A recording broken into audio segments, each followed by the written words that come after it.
Assalamualaikum, salam sejahtera. Anda sedang menonton Agenda Awani. Malam ini sudah tentu kita melihat kepada pandemik COVID-19 yang mana menuntut kepada kita semua memberi pentingnya ilmu, pengetahuan dan juga penyelidikan. Ketika mana kita melihat kepada dunia pada awal-awal lagi melihat kepada bagaimana serangan daripada virus SARS-CoV-2 ataupun SARS-CoV-2 yang mana universiti ataupun institusi pengajian tinggi ataupun gedung ilmu ini mengeluarkan dan juga menampilkan pakar-pakar untuk memberi penjelasan tentang bagaimana virus itu tersebar dan sehinggalah terwujudnya penawarnya. Ini semua menuntut kepada ilmu, pengetahuan dan juga penyelidikan. Jadi malam ini kita nak memberi tumpuan kepada bagaimana signifikannya Universiti Penyelidikan RU terhadap landscape pendidikan dan juga komuniti. Dan pada ketika ini bersama saya adalah Profesor Datuk Dr. Ahmad Fauzi Ismail. Prof. Datuk adalah Naib Chancellor Universiti Teknologi Malaysia UTM, Naib Chancellor yang ke-7 dan difahamkan baru sahaja dilantik sejak 1 Januari lalu dan tidak terlewatlah saya dan juga rakan di Bilik Berita Esrawani mengucapkan sekalun tahniah untuk Prof. Datuk. Tetapi untuk waktu ini Prof, kalau melihat kepada saya tadi sempat untuk membuat sedikit research lah latar belakang Datuk. Kalau melihat daripada pengalaman Datuk sebagai timbalan Naib Chancellor Penyelidikan dan juga Inovasi UTM sejak 2015, 25 tahun pengalaman Datuk dalam pembangunan teknologi membran dan juga banyaklah kalau nak cerita satu persatu 30 minit ni memang khas untuk pengalaman dan juga pencapaian Datuk. Tetapi untuk waktu ini sudah tentu kita melihat kepada cabaran yang perlu digalas oleh Prof. Datuk sebagai Naib Chancellor Universiti Teknologi Malaysia secara khususnya apabila dunia secara keseluruhannya tidak juga termasuklah sektor pendidikan pengajian tinggi masih lagi berdepan dan juga berperang dengan pandemik COVID-19. Mungkin boleh dikongsikan cabaran sebagai Naib Chancellor ketika dilantik ketika dunia masih lagi berperang dengan pandemik dan kita bercakap tentang era normal baharu. Ya, terima kasih Saudara Fauzi, sama pula nama. Jadi begitulah ya. Apabila dikehendaki menjalankan amanah dan tanggungjawab oleh pihak kementerian melalui Yang Berhormat Datuk Seri Dr. Noaini memberikan tanggungjawab kepada saya, sesuatu yang alhamdulillah dan juga terkejut juga pada masa itu bulan 1 tu memang masih memang dalam COVID-19 masih berjalan. Jadi apa yang menjadi cabaran utama adalah untuk kita mengubah persepsi ataupun pandangan bukan saja para pelajar, sudah tentu para pelajar terpaksa berada di rumah masing-masing, di kampung negeri masing-masing. Begitu juga dengan pensyarah. Ya. Apabila keadaan ini berlaku, para pensyarah pun terasa sesuatu yang amat berat. Jadi yang pertama kita buat adalah kita cuba menerapkan kepada mereka yang terbabit, semua termasuk Naib Chancellor, tak kisahlah apa jawatan sekalipun, apabila kita juga sentiasa merujuk kepada SOP yang dikeluarkan oleh MKN.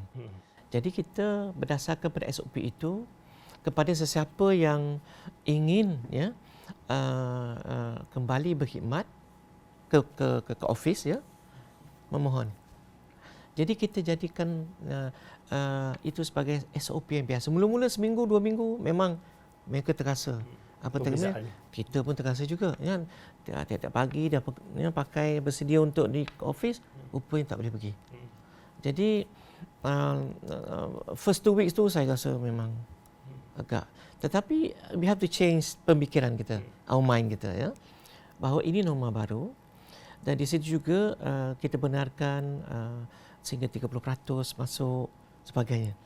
Essential service yang berkeperluan sangat, So di situ kita rotate, pensyarah kita rotate, sehinggalah MKN membenarkan certain percentage of pelajar masuk, yang berkeperluan, yang nak graduate, berada pada semester akhir. Jadi semua ini kita sediakan platform, kita sediakan pusat-pusat psychology counselling, semua kita sediakan. Bukan saja pelajar, staff pun. Tapi alhamdulillah tidak ramai ada, tidak benar kalau kita kata tak ada. Jadi inilah cabarannya. Bagaimana kita nak menukar pemikiran mereka, cakap senang. Tapi yang menghadapinya, yang mengurusnya, Masya Allah, Allah saja yang tahu. Tapi Alhamdulillah, Allah bisa, tegal biasa.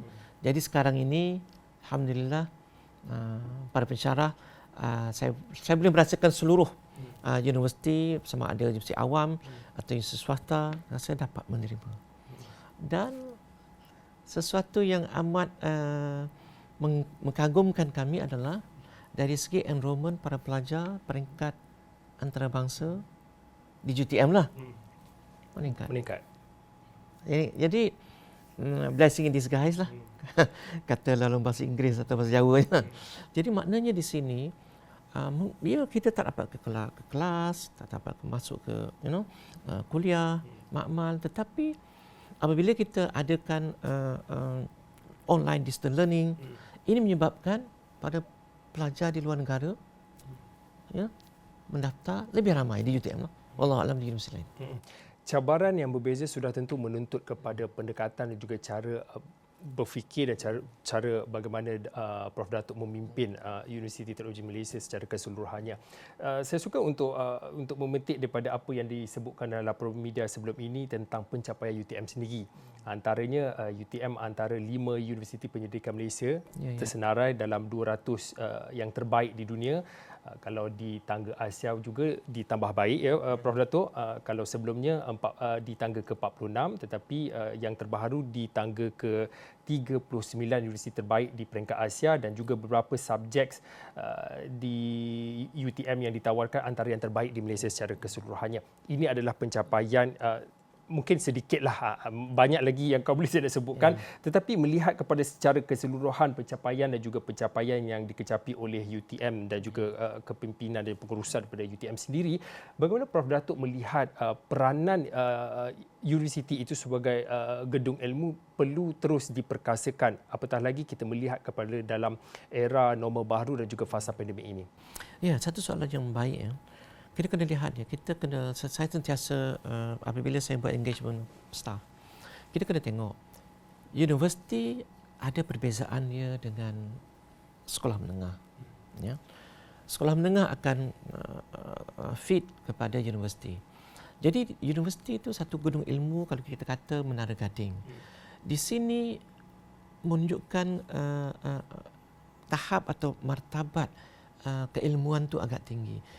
Jadi para pelajar yang mendapat peluang dan ruang, diberikan peluang dan ruang untuk masuk ke universiti, dan juga pensyarah yang diberikan rezeki oleh Allah, berkhidmat di universiti, harus memikir di luar kotak ataupun tak ada kotak langsung.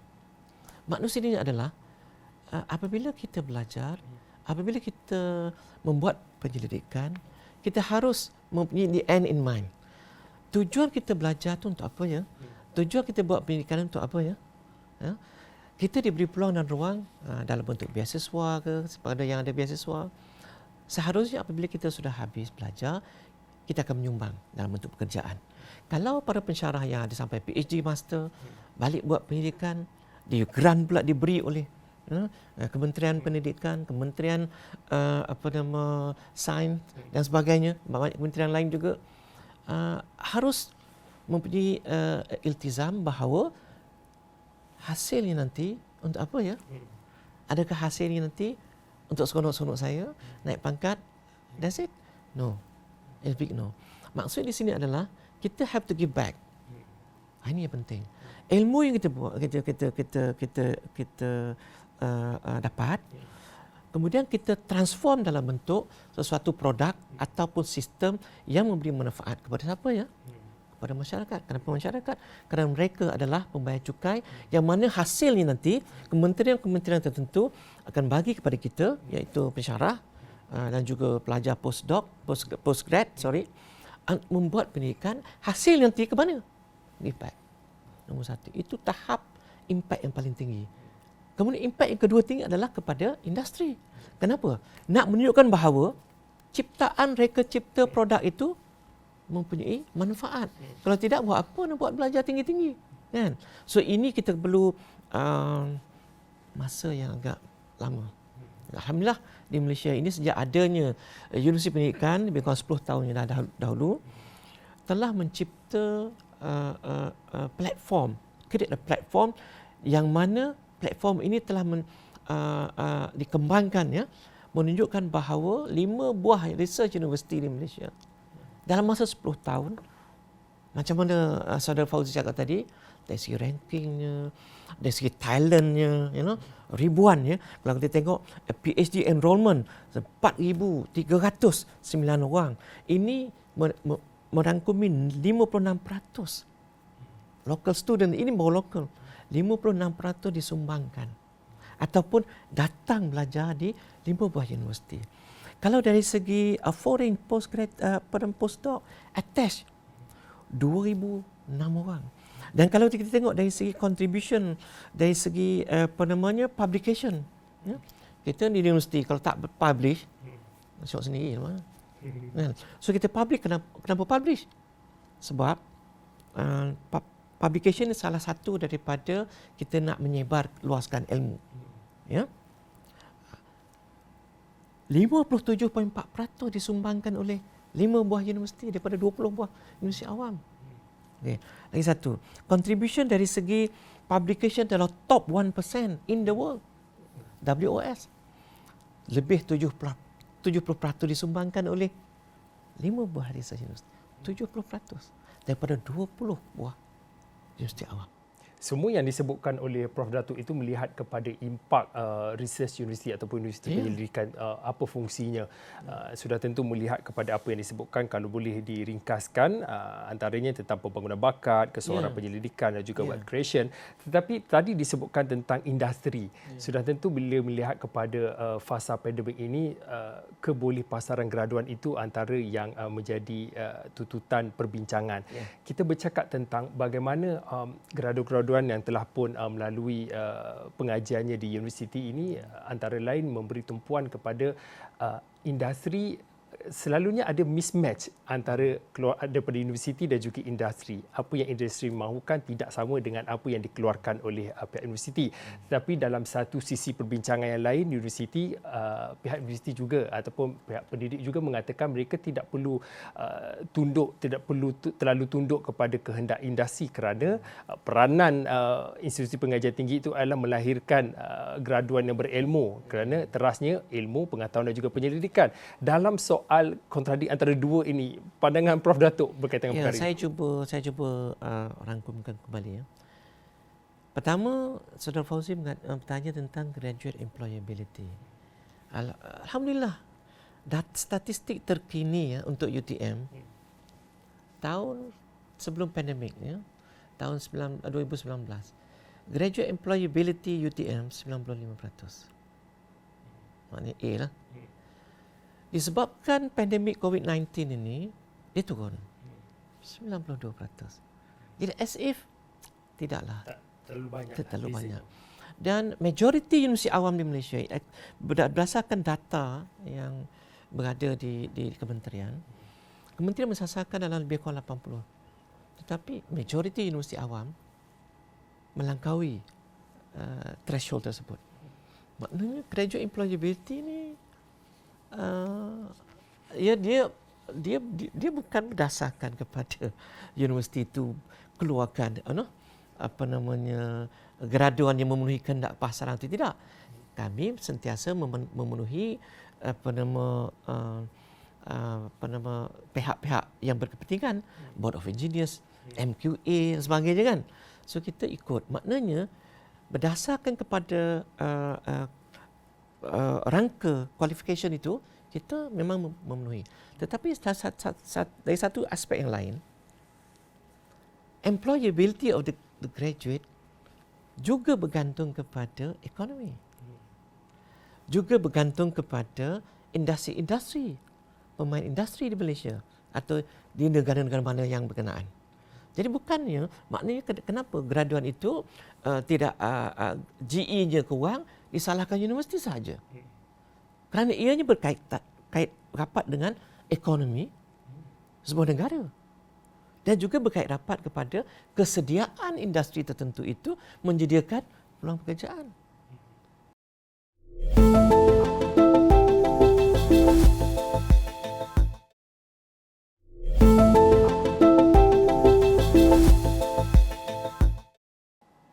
Baik, kembali dalam agenda awal ini masih lagi bertemankan Profesor Dato' Dr. Ahmad Fauzi Ismail. Prof. Dato' adalah Naib Chancellor Universiti Teknologi Malaysia UTM, Naib Chancellor yang ke-7 dan sudah tentu kita memberi tumpuan kepada Significant University Penyelidikan ataupun Research University RU terhadap secara keseluruhannya landscape pendidikan dan juga komuniti. Saya nak terus kepada soalan ini kepada Dato'. Dato' mungkin boleh beri sedikit contoh-contoh ataupun apa penyelidikan yang telah pun pencapaian yang dilakukan oleh UTM secara khususnya dalam memberi giving back kepada komuniti. Contohnya tadi sempatlah masa rehat tadi berbual dengan Dato' ada cakap tentang loji penyahgaraman di Pantai Senok di Bacuk Kelantan. Mungkin boleh diceritakan dengan lebih lanjut berkaitan dengan impak kepada penyelidikan itu. Okay, terima kasih. Sebelum saya pergi pada yang Pantai Senok, saya nak ceritakan bahawa kita staff di universiti kita, UTM, telah membantu perkampungan orang asli di Perak, ya, yang tidak mendapat bekalan elektrik selama dah 50 tahun. Jadi pendidikan di UTM kita hantar ke sana sistem, alhamdulillah. Itu baru satu, maknanya dah 2-3 kampung dah dia dah dapat. Dan kita juga 3 tahun lepas kita dah install, kita design sendiri, kita install sistem penyahgaraman air laut dengan peruntukan diberikan oleh Kementerian Pendidikan Tinggi pada masa itu, yang mana apabila akhbar interview orang kampung mengatakan bahawa sudah 45 tahun tidak mendapat air pipe. Jadi tak ada air, jadi apa yang ada kat situ nampak air laut. So kita proses air laut menggunakan teknologi membran yang dihasilkan di UTM untuk menghasilkan air sebanyak 500,000 liter sehari. Itu juga bidang penyelidikan Prof. Dato' 25 tahun. Ya. Dan sebelum itu tahun 2015 tak salah saya, kita membantu masyarakat di Ranau apabila pertama kali Malaysia dilanda gempa bumi. Loji rawatan air musnah. Jadi tidak ada air. Jadi UTM hantar sistem dan masih beroperasi. Begitu juga banyak tempat lah. Dan kita juga membantu community melalui platform yang kita buat, ya, yang kita establish sebagai, kita namakan AIM 4 star. Bukan 5 star, 4 star yang kita nak. Maknanya academic, industry, government for strategic transformation. Maknanya kita melibatkan 4 quadruple helix ini. So apa yang kita buat adalah kita nak approach industri, approach community yang bersasar. Kita minta mereka apa keperluan mereka. Kalau di Johor tu, apa kami buat adalah kami dah survey 10 daerah. Setiap daerah kita buat mapping. Daerah Muar apa keperluannya, Johor Bahru apa keperluan, Kulai. Dan selepas itu, alhamdulillah kami juga merupakan universiti yang pertama, awam pertama yang mendapat peruntukan khas daripada bajet Kerajaan Negeri Johor. So di situ kami hantar. Dan kita bagi star rating pula tu. 5 star, 3 5 star is good. Maknanya kalau sampai 5 star tu maknanya dah boleh sustainable lah. Maknanya community tu boleh reproduce buat sendiri. Sampai macam tu sekali. Kita kembalikan apa yang telah diberikan oleh community dalam bentuk bayaran cukai dan diberi dalam bentuk funding, dan kita buat apa yang diperlukan dan kita give it back. Itu contoh. Zaman pandemik, staff kita buat robot, namanya robot Makcik Kia. Ya, staff UTM. Kita juga buat face shield macam Saudara Fauzi. Kita bagi kepada hospital seluruh negara. Dan kita buat fundraising. Kita buat hand sanitizer sendirian berhad buat di UTM. Kita bagi kepada masyarakat. Itu just a few lah kita nak. Kita buat intubation box. Kita bagi kepada hospital, dan kita berkolaborasi pula dengan partner kita daripada Taiwan. Kita hasilkan lebih kurang berapa? 1,000 intubation box yang harganya total 200,000. Kita serahkan kepada yang berhormat Datuk Seri Adam Baba. Diberikan kepada semua hospital seluruh daerah Johor. Jadi maknanya sumbangan daripada universiti kepada masyarakat, pada industri, eventually kepada ekonomi negara memang nampak. Cuma kadang-kadang masyarakat kena melihatnya, kena dengar. Kadang-kadang apa yang mereka dapat daripada sosial media itu tak tepat. Mungkin, minta maaf saya nak mencelah, mungkin ramai yang tidak berapa pasti dan mungkin tidak memahami bagaimana seperti RU Research University seperti UTM sendiri berdepan dengan cabaran untuk melakukan penyelidikan itu. Mungkin untuk waktu ini, mungkin Prof boleh kongsikan kepada kami bagaimana masyarakat perlu memahami cabaran yang dihadapi oleh Universiti Penyelidikan untuk melakukan penyelidikan sesuatu, dan mungkin boleh digabungkan sekali apa peluang dan juga penyelidikan dalam bidang baharu yang ingin diberi tumpuan oleh UTM sendiri. Pertama, penyelidikan ini kalau senang tak nama sangatlah penyelidikan. Ya. Kalau dalam bahasa Inggeris ni lah, bahasa Jawa. Research, is to search. Maknanya kita mencari sesuatu perkara yang kita tahu tapi kadang-kadang kita tahu kat mana. Ataupun kita tahu langsung, kita buat tu and in mind untuk menyelamatkan contohnya nyawa manusia. Okey? Dengan adanya hemodialisis. Ya, ini antara penyelidikan terbaru di UTM. Menghasilkan buah pinggang. Belum ada lagi tau. Dekat Malaysia ni semua import. So kita buat di UTM. Dan kita ada pakar untuk meneroka pembangunan tenaga baru, hydrogen car. Kita buat genset, macam genset untuk bangunan. Baru-baru ini UMW Group, CEO UMW Group berkunjung ke UTM. Beliau begitu teruja.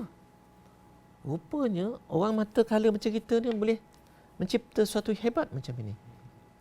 Mungkin ramai yang tidak pasti dengan kebolehan kepakaran bakat tempatan sebelum ini. Kalau inilah masih ada, Fauzi, saya rasa ini penjajahan pemikiran yang susah untuk kita buang. Sebenarnya universiti kita, tak kiralah universiti research ke, tak research ke, kepakaran tempatan, Masya Allah, hebat. Ya. Cuma peluang dan ruang saja yang saya mohon untuk diberikan. Bayangkan tuan-tuan dan puan-puan, selama ini dialisis penyakit buah pinggang tu import dari Jerman, dari Jepun. Sekarang sudah boleh buat di Malaysia. Of course boleh buat, tetapi it take time. Kalau benda tu murah, taklah besok jadi mahal no. Kan, nak dijual. Sebab kalau tak start sekarang, tak akan dapat. Kalau murah, takkanlah benda tu dijual mahal sangat di pasaran. So, benda macam ni kita kena faham, masyarakat di luar kena faham bahawa sesuatu teknologi yang hebat memerlukan masa dan juga sumber keuangan yang mantap. Kalau kita tidak mempunyai mindset ke arah mencipta teknologi sendiri di Malaysia, maka sampai ke bila-bila lah Malaysia ini akan menjadi negara pengguna teknologi, bukan negara pencipta teknologi. Jadi, saya bagi pihak universiti awam berhajat supaya kami para penyelidik diberi peluang dan ruang oleh semua pihak. Belum cuba, belum tahu. Prof, sebab peluang dan ruang dan pada waktu ini tidak banyak masa, kita ada berbaki lebih kurang dalam 2 minit akhir ni. Prof, kalau boleh saya nak petik daripada apa yang Prof katakan, melihat kepada bagaimana untuk memperkasakan peranan universiti sebagai universiti penyelidikan, dan kalau boleh saya nak petik daripada apa yang Prof katakan baru-baru ini dalam artikel Prof, antaranya berkaitan dengan bagaimana melihat kepada dalam tulisan Prof, iaitu yang mana universiti perlu memastikan tiada bakat yang perlu disisihkan dan juga bagaimana melihat kepada tidak dimanfaatkan sepenuhnya dalam mana memberi kebaikan kepada universiti. Penting sekali aspek sinergi erat antara staf akademik dan juga bukan akademik perlu diperkasakan. Mungkin yang terakhir untuk merumuskan daripada apa yang kita bincangkan pada hari ini. Penting ya, di sebuah organisasi, tak kisah di universiti ke, di industri ke, hatta di astro ni ke, kita tidak boleh memandang rendah kepada setiap kepakaran. Seorang profesor atau seorang manager, seorang pengurus, seorang penolong pendaftar, tim pendaftar, seorang dekan, seorang pengurusi sekolah harus bersinergi bekerja bersama. Mereka mempunyai kepakaran masing-masing. Boleh ke seorang dekan, seorang profesor, membetulkan peralatan di makmal yang besar? Tak boleh kan? Memerlukan juruteknik atau jurutera. Oleh kerana itu, ini yang saya ingin perkasakan. At least di dalam UTM, kebersamaan untuk menyelesaikan permasalahan untuk kepentingan sebuah institusi, kita terpaksa bekerja. Bukan terpaksa, kita harus bekerja bersama-sama. Kalau jatuh, kita bangun sendiri. Kalau kita jatuh bersama, kita bangun bersama. Kalau kita bangun bersama, insya-Allah kita akan menerobos apa-apa yang ada di depan kita atau beyond kita bersama. Seperti kata pepatah, you can walk fast if you walk alone, but you cannot walk far. Jadi kalau kita nak bergerak jauh, kalau kita nak mencipta ilmu yang ataupun teknologi yang hebat, work together. Itu kata-kata yang cukup memberi semangat pada malam ini, iaitu perlu kita bekerjasama dalam melihat kepada aspek secara keseluruhannya. Profesor Datuk Dr. Ahmad Fauzi Ismail, Prof adalah Naib Chancellor Universiti Teknologi Malaysia UTM, Naib Chancellor yang ke-7, dan sudah tentu kita bercakap tentang signifikan universiti penyelidikan ataupun research university, dan mana kita melihat kepada landscape pendidikan secara keseluruhan dan juga impak kepada komuniti. Sekali lagi terima kasih kepada Prof, dan juga sekali lagi kami mengucapkan tahniah kepada Prof. Saya difahamkan lebih kurang dalam beberapa hari ini genaplah 100 hari kepimpinan Prof Datuk dalam memimpin Universiti Penyelidikan seperti UTM, dan sudah tentu kami mengharapkan banyak lagi lah penyelidikan-penyelidikan yang boleh dikongsikan kepada SOR supaya kami juga boleh berkongsi kepada masyarakat secara keseluruhannya. Baik, saya kira sahaja itu untuk waktu ini. Saya Fauzi Zain, kita jumpa lagi.